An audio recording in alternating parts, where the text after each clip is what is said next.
ಕ್ಷಿತಿಯೊಳಗೆ ಮಣಿಮಂತ ಮೊದಲಾದತಿ ದುರಾತ್ಮರು ಒಂದಧಿಕ ವಿಂಶತಿ ಕುಭಾಸ್ಯವ ರಚಿಸೆ ನಡುಮನೆಯಂಬ ಬ್ರಾಹ್ಮಣನ ಸತಿಯ ಜಠರದೊಳವತರಿಸಿ ಭಾರತಿ ರಮಣ ಮಧ್ವಾಭಿಧಾನದಿ ಚತುರದಶ ಲೋಕದಲ್ಲಿ ಮೆರೆದ ಪ್ರತಿಮಗೊಂದಿಸುವೆ.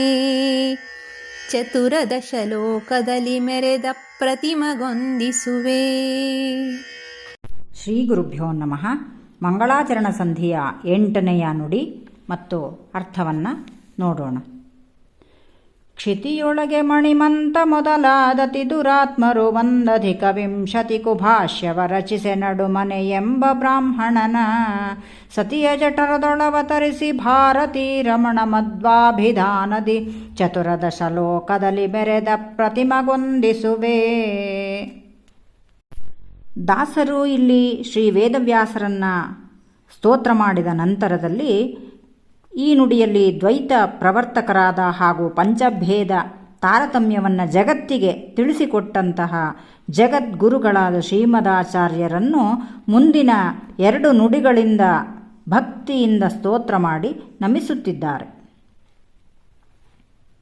ಶಬ್ದಾರ್ಥ: ಕ್ಷಿತಿ ಭೂಮಿ, ದುರಾತ್ಮರು ತಮೋಯೋಗ್ಯರು, ಒಂದಧಿಕ ವಿಂಶತಿ ಎಂದರೆ 24, ಕುಭಾಷ್ಯ ಎಂದರೆ ದುರ್ಭಾಷ್ಯ, ನಡುಮನೆ ಎಂಬ ಬ್ರಾಹ್ಮಣ ಎಂದರೆ ಮಧ್ಯಗೇಹ ಭಟ್ಟರು, ಚತುರದಶ ಲೋಕ ಎಂದರೆ 14 ಲೋಕಗಳು, ಅಪ್ರತಿಮ ಸಮರಹಿತ.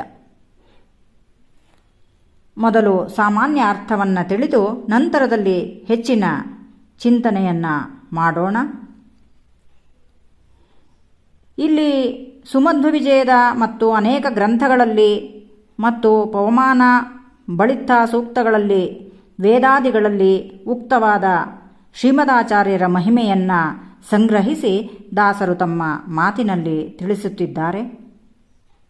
ಭೂಮಿಯಲ್ಲಿ ಮಣಿಮಂತ ಮೊದಲಾದ ತಮೋಯೋಗ್ಯರಾದ ದೈತ್ಯರು ಬ್ರಹ್ಮಸೂತ್ರ ಭಾಷ್ಯಕ್ಕೆ 21 ದುರ್ಭಾಷ್ಯಗಳನ್ನು ರಚಿಸಿದಾಗ ಮಧ್ಯಗೇಹ ಭಟ್ಟರೆಂಬ ಬ್ರಾಹ್ಮಣನ ಪತ್ನಿಯಾದ ವೇದಾವತಿಯಲ್ಲಿ ಮುಖ್ಯ ಪ್ರಾಣದೇವರೇ ಮಧ್ವರಾಗಿ ಅವತಾರ ಮಾಡಿ 14 ಲೋಕಗಳಲ್ಲಿ ಪ್ರಸಿದ್ಧರಾದ ವಾಯುದೇವರಿಗೆ ಭಕ್ತಿಪೂರ್ವಕವಾಗಿ ವಂದಿಸುವೆನು ಎಂಬುದಾಗಿ ದಾಸರು ತ್ರೈಲೋಕ್ಯಾಚಾರ್ಯರಿಗೆ ನಮಸ್ಕರಿಸುತ್ತಿದ್ದಾರೆ ಎಂಬುದು ಸಾಮಾನ್ಯವಾದ ಅರ್ಥ. ಇಲ್ಲಿ ತಿಳಿಯಬೇಕಾದ ಹೆಚ್ಚಿನ ಅಂಶವೆಂದರೆ ಮಣಿಮಂತ ಎಂದರೆ ಮಹಾಭಾರತ ತಾತ್ಪರ್ಯ ನಿರ್ಣಯದ ವಿವರಣೆಯನ್ನು ಇಲ್ಲಿ ಕೊಡುತ್ತಾರೆ. ಮಣಿಮಂತ ಎಂದರೆ ಕ್ರೋಧವಶರು ಎಂಬರ್ಥ. ಆ ಗಣಕ್ಕೆ ಸೇರಿದ ದುಷ್ಟರು ಎಂದರೆ ಗೋಮುಖ ವ್ಯಾಘ್ರದಂತೆ ಮೇಲ್ನೋಟಕ್ಕೆ ಭಾರೀ ಭಗವದ್ಭಕ್ತರೆನಿಸಿದರೂ ಒಳಗಡೆ ಬದ್ಧ ಭಗವದ್ವೇಷಿಗಳು, ಧರ್ಮದಂಡರು ಮತ್ತು ಮಹಾಪಾಪಿಷ್ಟರು. ಅಂತಹ ಗಣಕ್ಕೆ ಸೇರಿದವನೇ ಮಣಿಮಂತ ಎಂಬ ಅಸುರ. ಇವನು ಹಿಂದೆ ಶಿವನ ವರದಿಂದ ಅವಧ್ಯನಾಗಿದ್ದು ಒಮ್ಮೆ ಅಗಸ್ತ್ಯರನ್ನೂ ಸಹ ಕೆಣಕಿ ಅವರ ಶಾಪಕ್ಕೂ ಗುರಿಯಾದ ಕುಬೇರನ ಭೃತ್ಯನೇ ಮಣಿಮಂತ. ಜಗತ್ತು ಸುಳ್ಳು, ನಾನೇ ಬ್ರಹ್ಮ ಎಂಬ ಈ ಮಾಯಾವಾದಿಯು ಮುಂದೆ ಭೀಮಸೇನ ದೇವರಿಂದ ಸಂಹರಿಸಲ್ಪಡುತ್ತಾನೆ.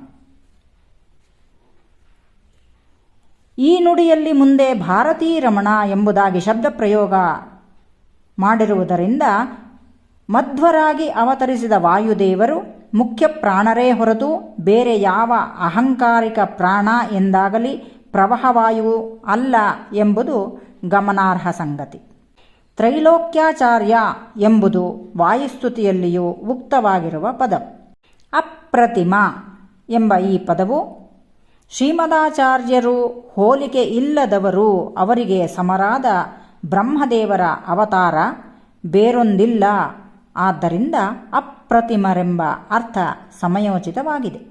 ನಚ ಮಧ್ವ ಸಮೋ ಗುರುಹು ಎಂಬ ಭಾವ ಇದಾಗಿದೆ. ಮುಂದೆ ಸತಿಯ ಜಠರದೊಳವತರಿಸಿ ಎಂಬ ಪದಪ್ರಯೋಗ ಮಾಡಿದ್ದಾರೆ. ಇದರಿಂದ ವಾಯುದೇವರಿಗೆ ಯಾವುದೇ ಶುಕ್ಲ ಶೋಣಿತ ಸಂಪರ್ಕದಿಂದಾಗಲಿ ಗರ್ಭಾವಾಸ ಯಾತನೆಯಿಂದಾಗಲಿ ಅವರು ಹುಟ್ಟಿರುವುದು ಅಲ್ಲ ಎಂಬುದು ಮಧ್ವ ವಿಜಯದ ಉಲ್ಲೇಖ. ಅವರ ದೇಹ ಕೇವಲ ದಗ್ಧ ಪಟಾಯಮಾನ, ಸುಟ್ಟ ಬಟ್ಟೆಯಂತೆ. ವಾಯುದೇವರಿಗೆ ಪ್ರಕೃತಿಯ ಸಂಬಂಧವಿಲ್ಲ ಎಂಬುದನ್ನು ಇಲ್ಲಿ ದಾಸರು ಸೂಚಿಸುತ್ತಾ, ಮತ್ತೆ ಮುಂದಿನ ನುಡಿಯಲ್ಲಿಯೂ ಮತ್ತಷ್ಟು ಶ್ರೀಮದಾನಂದ ತೀರ್ಥರ ಬಗ್ಗೆ ಏನು ಹೇಳಿರುವರು ಎಂಬ ವಿಷಯಗಳನ್ನು ನೋಡುತ್ತಾ ಶ್ರೀ ಕೃಷ್ಣಾರ್ಪಣಮಸ್ತು.